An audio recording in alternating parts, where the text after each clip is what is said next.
नमस्कार, शाम के 6 बजे हैं। मैं हूं पंकज भार्गव। गाजियाबाद के मुरादनगर में आज हंगामा कर रहे राष्ट्रीय लोकदल के कार्यकर्ताओं की पुलिस ने जमकर पिटाई की। ये कार्यकर्ता राष्ट्रीय लोकदल के अध्यक्ष अजीत सिंह का बंगला खाली कराए जाने का विरोध कर रहे थे। समर्थकों ने पहले ही ऐलान किया था कि वो मुरादनगर से दिल्ली को आने वाले पानी की सप्लाई रोक देंगे, लेकिन इससे पहले कि प्रदर्शनकारी पानी की सप्लाई रोक पाते, पुलिस ने उन्हें रोक दिया। अजीत सिंह ने समर्थकों के इस हंगामे को जायज ठहराया है।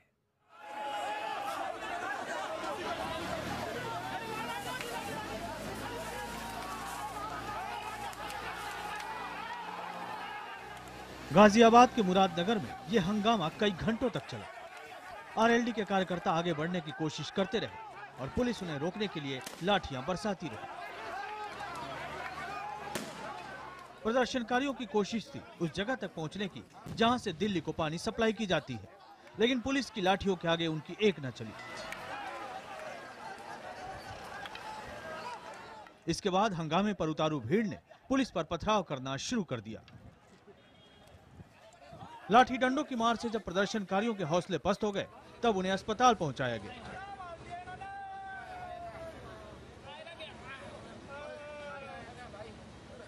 राष्ट्रीय लोकदल के ये कार्यकर्ता दिल्ली में चौधरी अजीत सिंह का बंगला खाली कराए जाने के खिलाफ प्रदर्शन कर रहे थे।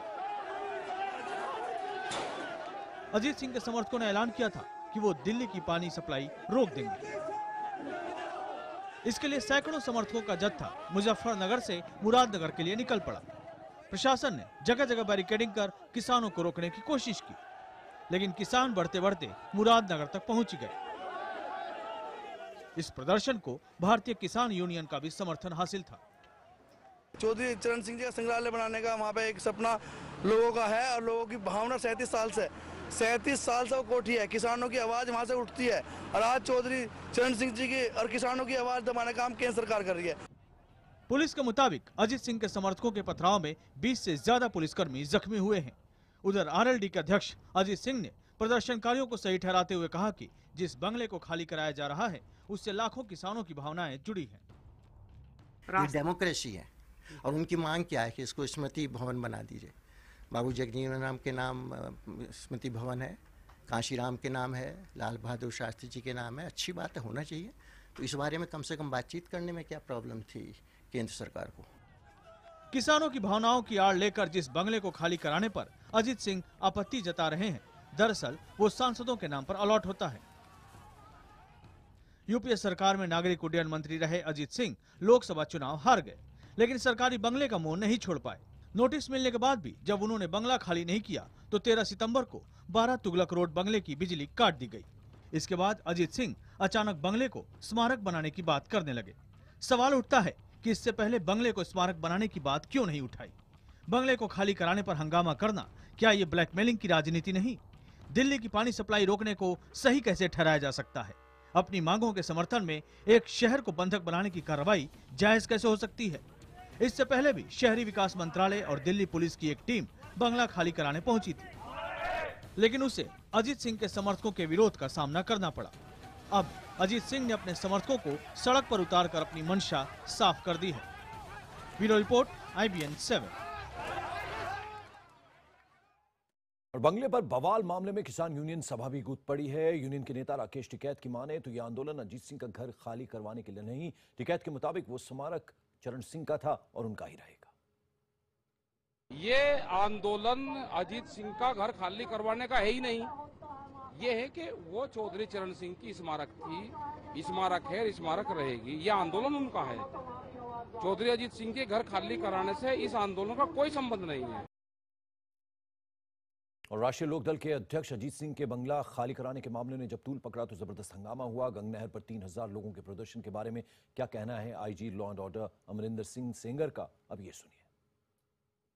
कई लोग उत्तर प्रदेश से दिल्ली जाने वाली पानी की पाइपलाइन के पास पूर्व से लगाई गई बैरिकेडिंग को तोड़ते हुए और पुलिस बल पर पथराव करते हुए पाइपलाइन को काटने का प्रयास कर रहे थे। तो उसी दौरान पुलिस ने इस कार्रवाई को रोकने का प्रयास करते हुए आवश्यक पुलिस बल का प्रयोग किया और उनको इस कार्य से रोका। इसमें करीब 20 पुलिसकर्मी घायल हुए हैं। और राष्ट्रीय लोकदल के नेता और अजीत सिंह के बेटे जयंत चौधरी ने किसानों से धैर्य से काम करने की अपील की है। जयंत चौधरी के मुताबिक सरकार को किसानों की मांग मान लेनी चाहिए और इस कोठी को विचारधारा के रूप से देखना चाहिए। हमारे संवाददाता अरुण सिंह ने जयंत चौधरी से बात की। हमारे साथ चौधरी जयंत सिंह है। जयंत सिंह जी, बड़ा सवाल तो ये पूछा जा रहा है कि कई बार केंद्र में कैबिनेट मिनिस्टर रहे चौधरी अजीत सिंह जी, उस समय उन्होंने क्यों नहीं ज़रूरत समझी या क्यों नहीं कैबिनेट में ये प्रस्ताव रखवाने के लिए प्रेशराइज किया कि भाई इसको एक ट्रस्ट के रूप में या एक स्मारक के रूप में घोषित करा दिया जाए? देखिए, मैं आपको बताऊं, बहुत लोगों को तो गलत फहमी थी। वो ये सोचते थे कि ये कोठी चौधरी चरण सिंह जी कोई अलॉटेड है। लोग नहीं समझते थे कि चौधरी अजीत सिंह जी के नाम कोठी है। और चौधरी अजीत सिंह जी की भी जो कार्यशैली रही है, कभी भी किसी वीआईपी कल्चर का हिस्सा वो नहीं बने। अनावश्यक किसी भी पद का दुरुपयोग करना, लाल बत्ती लगाना, 10-10 सिक्योरिटी कर्मी रखना जो लोगों को मिलने ना दें। आज भी आप यहाँ अंदर घुसाए हैं, किसी ने आपको रोका तो नहीं ना? तो ये कार्यशैली हमेशा से रही है, ओपन डोर पॉलिसी रही है।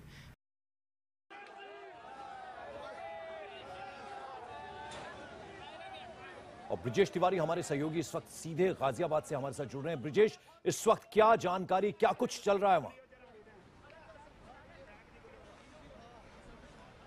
बिल्कुल, देखिए अभी फिलहाल की मैं आपको तस्वीरें दिखा दूं। मेरे ठीक पीछे पुलिस की काफ़ी यहाँ पे तगड़े इंतज़ाम किए गए हैं। जो आरआरएफ के जवान हैं, यूपी पुलिस के जवान हैं, इसके अलावा पीएससी के जवानों को तैनात कर दिया गया है।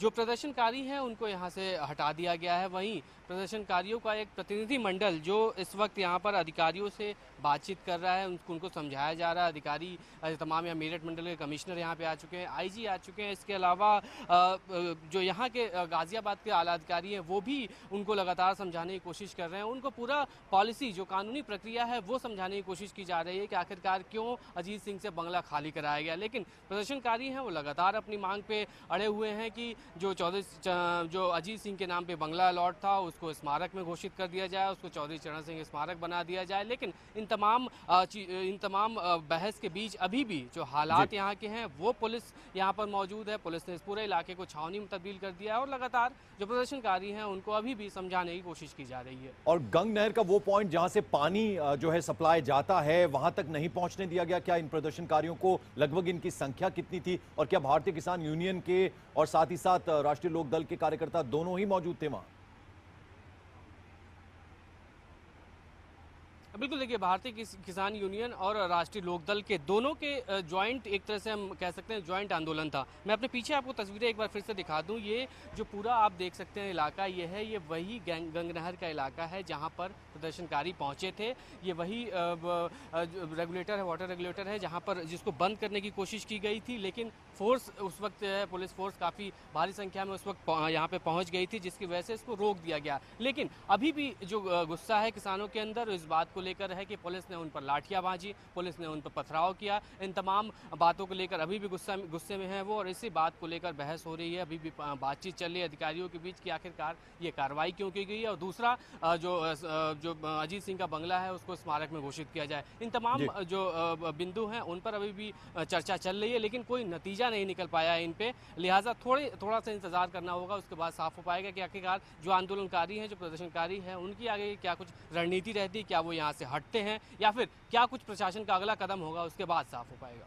कुछ ये पता चल पाया कि इनको कहां से शय मिल रही है और कौन जो है इनको कह रहा है कि इस तरह से ज्यादा संख्या में वहां पहुंचे? कुछ इस बारे में क्लियर हो पाया? बिल्कुल, देखिए ये अभी फिलहाल जांच की बात इसमें है, लेकिन जो शुरुआती अगर हम पूरे सिनेरियो को अगर देखते हैं तो चौधरी अजीत सिंह का बंगला खाली कराया गया। उस वक्त भी उनके बंगले के पास कुछ जो किसान नेता है वो वहां पर पहुंचे, वहां भी प्रदर्शन किया गया। उसके बाद किसानों ने आंदोलन इस बात की घोषणा की कि आज की तारीख में तमाम जो मुजफ्फरनगर हो या फिर गाजियाबाद हो या फिर नोएडा, ग्रेटर नोएडा के तमाम जो किसान हैं वो इकट्ठा होंगे। इकट्ठा होने के बाद जो गंग नहर का पानी है उसको रोका जाएगा, जिसकी वजह से दिल्ली में पानी न पहुंच पाए। ये ऐलान पहले से ही कर दिया गया था। और अजीत सिंह हालांकि इस बात को कह रहे हैं कि उनका जो प्रदर्शनकारी हैं उन्होंने इस बात को लेकर उनको नहीं भड़काया या फिर उनसे अपील नहीं की थी। लेकिन यहाँ सवाल इस बात का है कि जब पहले ही इस बात की घोषणा कर दी गई थी कि प्रदर्शन होगा, यहाँ तमाम लोग इकट्ठा होंगे, तो आखिरकार अजीत सिंह की तरफ से क्यों नहीं कोई बयान इस तरह का जारी किया गया कि जो प्रदर्शन है उसे न रोका जाए। इसलिए लिहाजा जो शुरुआती अगर हम देखें तमाम यहाँ के जो पहलुओं को और तमाम जो किसानों ने प्रदर्शन किया है, उसे कहीं ना कहीं अजीत सिंह का निराशा जरूर है, जिसकी वजह से तमाम जो प्रदर्शनकारी वो यहाँ इकट्ठा हुआ है और प्रदर्शन भी किया।